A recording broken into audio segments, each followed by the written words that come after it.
il a reconnu les faits qui lui sont reprochés. Selon des informations de TF1, Olivier Duhamel a été entendu par la police ce mardi 13 avril, dans le cadre d'une enquête pour viol et agression sexuelle par personne ayant autorité sur mineur de 15 ans.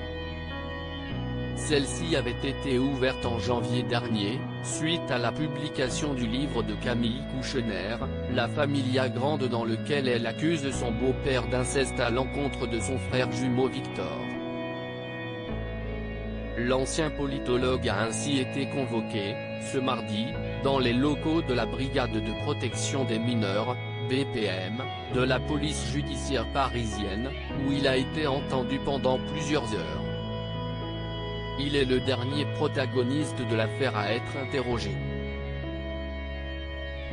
D'après un magistrat, lors de cette audition, l'ex-directeur de la Fondation nationale des sciences politiques aurait reconnu avoir commis des agressions sexuelles contre son beau-fils, avant d'exprimer ses regrets. Pour l'heure, l'avocate de l'ex-mari d'Evelyne Pizier n'a pas encore réagi à ces déclarations. Pour rappel, Olivier Duhamel a été entendu comme simple témoin puisque les faits pour lesquels il est soupçonné datent de 1983 et sont donc prescrits. L'ancien président du siècle ne peut donc pas être poursuivi et aucun procès n'aura lieu. Cela n'empêche, en revanche, pas l'enquête de se poursuivre afin d'éventuellement mener à la découverte d'autres victimes potentielles.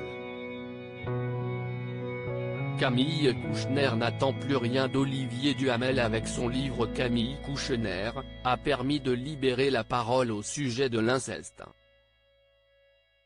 Ainsi nombreux sont les témoignages d'anonymes mais aussi de personnalités qui ont fait suite à celui de la fille de Bernard Kouchner. De son initiative sont nées celles du neveu de Gérard Louvain ou encore de Colline Berry, la fille de Richard Berry.